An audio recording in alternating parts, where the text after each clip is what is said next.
since qualifying, and it might change the way the race steps up. The back of the grid then, Max Powell, who's on the front row of the grid here last year, and Tom Callender, Nicky Tim and Maurice Skeuring are on row 11. Arjun Maini had a gearbox change but made it to the grid after qualifying. Engine Nguyen third in the championship back in 19th. Timo Glock's had a troubled weekend. Mirko Bortolotti is alongside him. Then two of the top five of the championship, Thomas Preining and Jordan Pepper, back on row 8. Fabio Scherer and championship leader Lucas Auer start on row 6. Jules Gounon and Nicola Bart are on row 6. And then the top 10, we've got Luca Engstler starting 10th, Maro Engel 9th, Ricardo Feller doing a great job once again in 8th, likewise Ben Durr in the McLaren, Ben Green with 2 podiums in the last 3 weekends start 6th, Thierry Vermeulen 5th, Jack Aitken has got his rear gunners, he's there in 4th, Gilles Magnus a magnificent 3rd, and then the BMWs of Rene Rast. For the first time here this weekend, the red lights are on. As soon as they go out, we'll be racing here at the Red Bull Ring, and the BMWs away. There's carnage in the background. Timo Glock going off the road, taking out one of the marker boards side by side for the lead of the race, but Marco Wittmann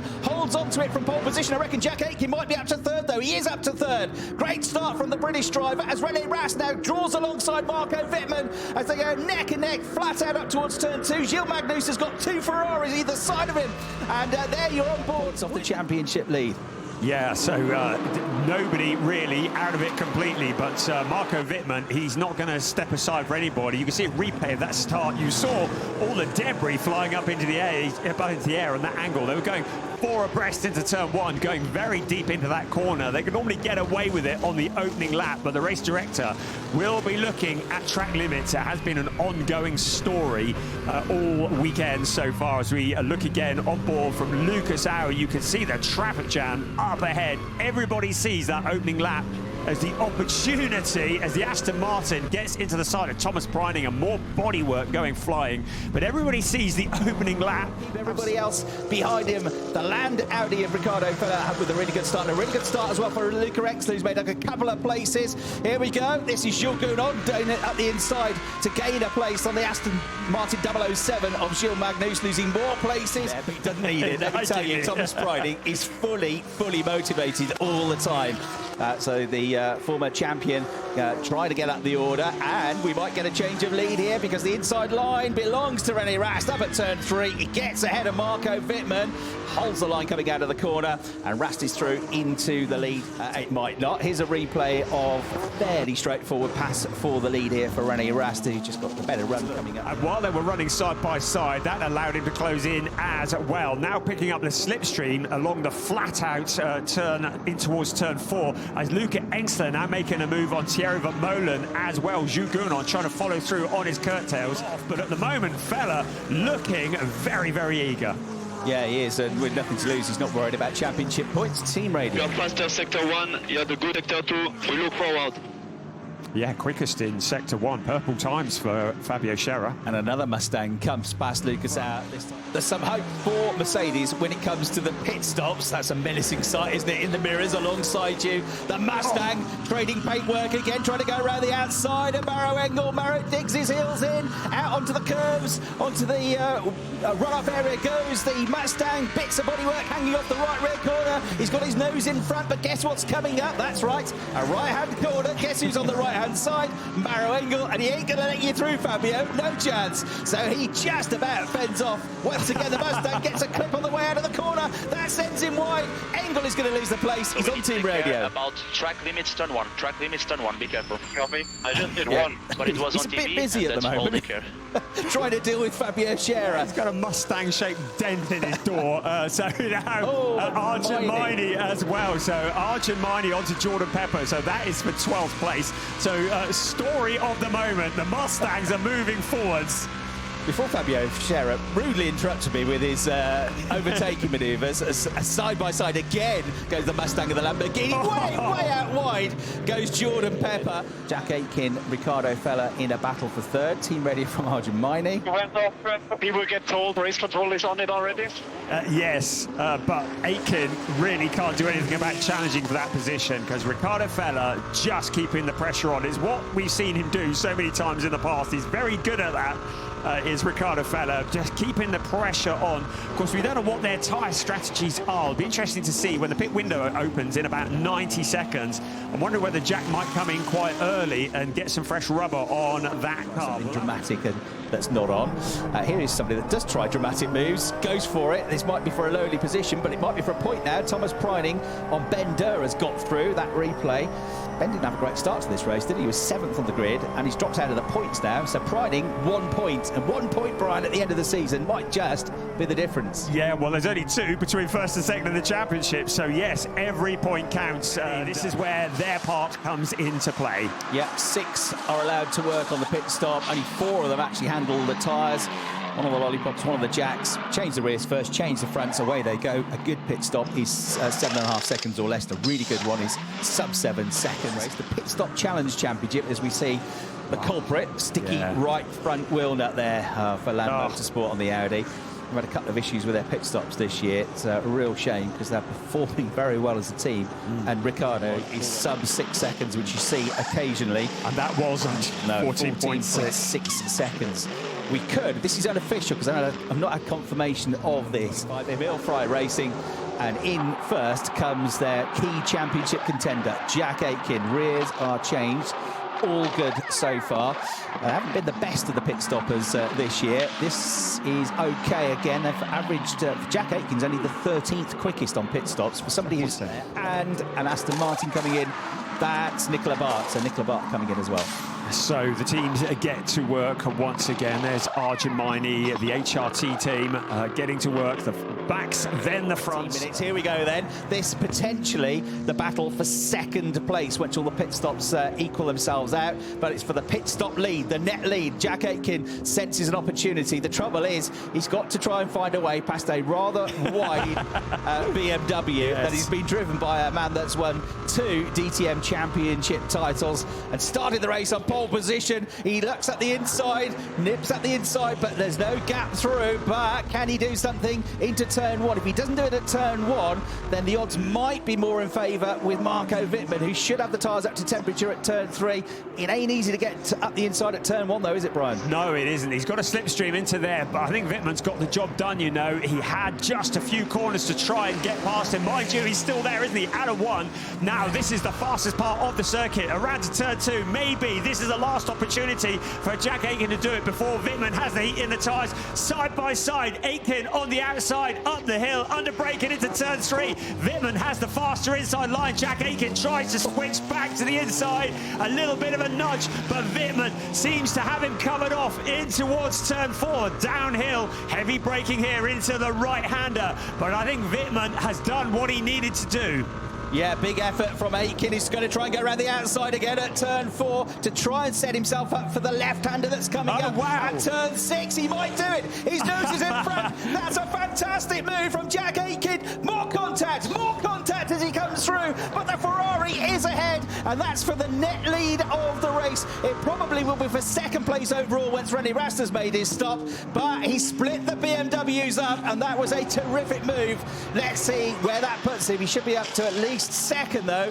Could he be the leader? It all depends how this pit stop goes for Rene Rast, and it's another good one from Schupp. It's a really good one. Vermeulen almost with Wittmann as well. But it's a net 4th place. Ben Green then has got a dispatch now of Jules Gounod while Jules gets his tyres up to temperature. But he is going to make that as wide as possible, that Mercedes. New car for him for the Saxon Ring, which he was very pleased with. Got a 2nd place finish with that. It's not a brand new car, but new to him this for the second half of the season. Ben Green, though, is going to travel all the way around the outside of him and do a Jack Aitken, isn't he? Because it's going to be the inside line for the left-hander at turn 6. And his side-by-side in the background as well. Hour getting his tyres up to temperature. And it's actually a stuttering getaway. So the stop was really good. Lost, what, maybe another second as he just sort of stuttered away. Here we go. The Landau is involved in this as well. So Engstler, who's got his tyres up to temperature, is dispatched of Auer. And Feller now is, I think, about to come through as well, isn't he? Or maybe not. Around the outside, he's going to try. Lucas Auer still has got his tyres up to grip. Off the track almost goes the Audi. But he did, and the pressure in front and behind, just generating the heat as quickly as possible.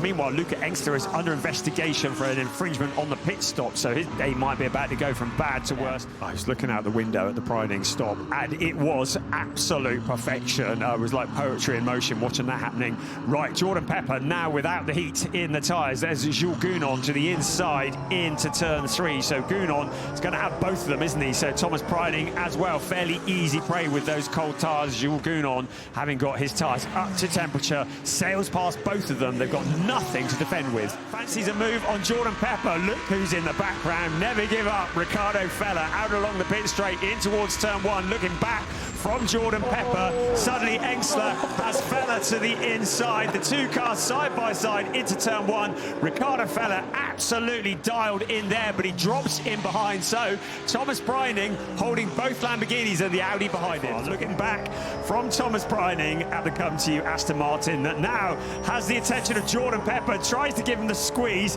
just touches the grass. Jordan Pepper not backing out of it, but then has to yield, but then ducks back to the inside, comes sailing past. Job done, Jordan Pepper. Nice move that. Thought it through, didn't he? And terrific driving that from Jordan, who's, remember, driving in the DTM at this circuit for the first time. It's his first full season in the championship. The Saxon Ring 2 weeks ago was the only place he'd been before in the DTM. But now he's got Luca Engstler trying to come through on him as well, Gilles Magnus. And Magnus, if he lets one through, he's got the gates are going to open. It's going to be a flood of cars coming past. He's got to be careful here, because if Engstler comes through, then certainly the Land Audi might come through as well. We're going to be side by side up at turn 1. He can hold it around the outside. That's exactly what Magnus does. Hops and bounces over the curbs, keeps his foot in. The Belgian driver, former Gold Cup winner, class winner in the GT World Challenge, still side by side here with Luca Engstler. But Luca has got the inside line. And will he get his nose in front? Yes, the Lambo gets there first. Here comes the Audi of Ricardo Fella. Also ganging up on him is the Mercedes just behind as well of Lucas Auer. Fantastic battling, but a really well executed move that by Luca Engstler. In the background, there's Arjun Maini fending off Lucas Auer, 3 abreast of the turn 4. Amazing stuff here. Good, clean racing. Can I just do a little aside while this is going on? Fastest man on the track, Timo Glock. Really fantastic. Something to shout about, alas. It's one of those awful weekends that you sometimes get as a racing driver where it feels like everything goes wrong. Jules Gounon in 6th place up the hill, so he's doing all right. Mauro Engel after that late pit stop in 7th. Now look at this, Ricardo Fella having a look to the inside of Jules Magnus. Magnus has him covered off at the moment in towards turn 4. Ricardo Fella maybe trying to sell the dummy to the inside and duck into the outside, but Magnus very well aware of this. Still the positions challenging further back. Look at Arjun Maini ducking to the outside, to the inside, then to the outside, and Ricardo Fella back to the inside again. The Mustang once again looking mighty. Now Fella gives him the squeeze out towards turn 4, but Maini has got himself into the gap now, bouncing off each other in towards turn 4. Maini has the line into the corner. Ricardo Fella surely is going to have to yield. Look in the background. Lucas Auer fancies following through on the coattails of Arjun Maini. Fancies trying to get past both of them. So Lucas Auer pulls alongside Arjun Maini on the wide outside. The two cars running absolutely neck and neck, but Maini closing up to him. Because he's less than half a lap away now from a fantastically well-timed victory in this championship fight. Jordan Pepper is getting a face full of smoke at the moment. So too is Luca Engstler just behind. Jules Gounon desperately trying to hang on to this. They'll be hoping they don't spin on his oil, or he spins on his own oil if that's the case here. Oh, someone's gone. We've got one off the road.